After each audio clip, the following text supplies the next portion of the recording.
চট্টগ্রামের মাছ মাংসের বাজার সম্পর্কে আমরা জানবো আমাদের প্রতিনিধি আজিজা হক পায়েলের কাছ থেকে। আজিজা হক আমাদের জানাবেন সেখানকার বাজার দাম সম্পর্কে। যেমনটি বলছিলেন, চট্টগ্রামের রমজান মাসের শুরুতেই দেখছি আমরা মাছ সরবরাহ কম থাকায় মাছের দাম বেড়েছে প্রতি কেজিতে 50 থেকে 60 টাকা। আর মাংসের দাম রয়েছে অপরিবর্তনীয়, প্রতি কেজি মাংসের দাম একেবারে রানের মাংস রয়েছে 950 টাকা এবং সিনার মাংস রয়েছে 750 টাকা। সেই সাথে আমরা খাসির মাংস দেখেছি 1100 টাকা এবং ব্রয়লার মুরগি জানতে পেরেছি 80 থেকে 190 টাকা বিক্রি হচ্ছে।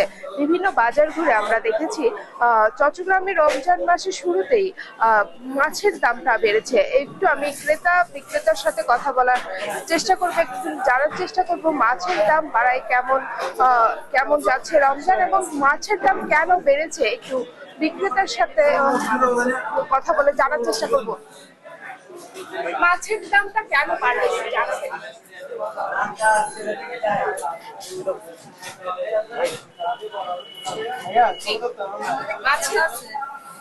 মাছের দাম ওনার সাথে আমরা কথা বলার চেষ্টা করছিলাম, উনি একটু ব্যস্ত থাকায় কথা বলতে পারছিলাম না।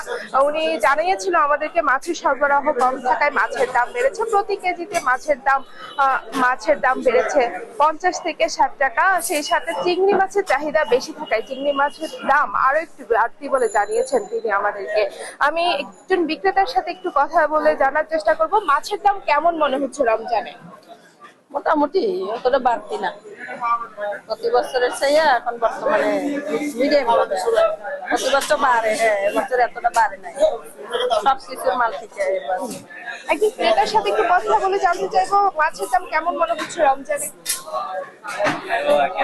মোটামুটি ঠিক আছে, আগের মতো আছে, এরকম বাড়ে নাই, সেরকম বাড়ে নাই বলে মনে হচ্ছে।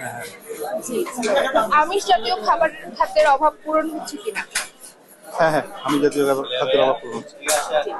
জি, বিক্রেতার সাথে কথা বলেছে এবং ক্রেতাদের সাথে কথা বলেছে আমরা, তারা জানিয়েছে মাছের দাম ক্রেতারা বলছে তেমন একটা বাড়েনি, অন্যান্য বছর রমজানে আরো বেশি বাড়ে, তবে এই বছর রমজানে কিছুটা নাগালের মধ্যে রয়েছে এমনটাই জানিয়েছেন আমাদেরকে।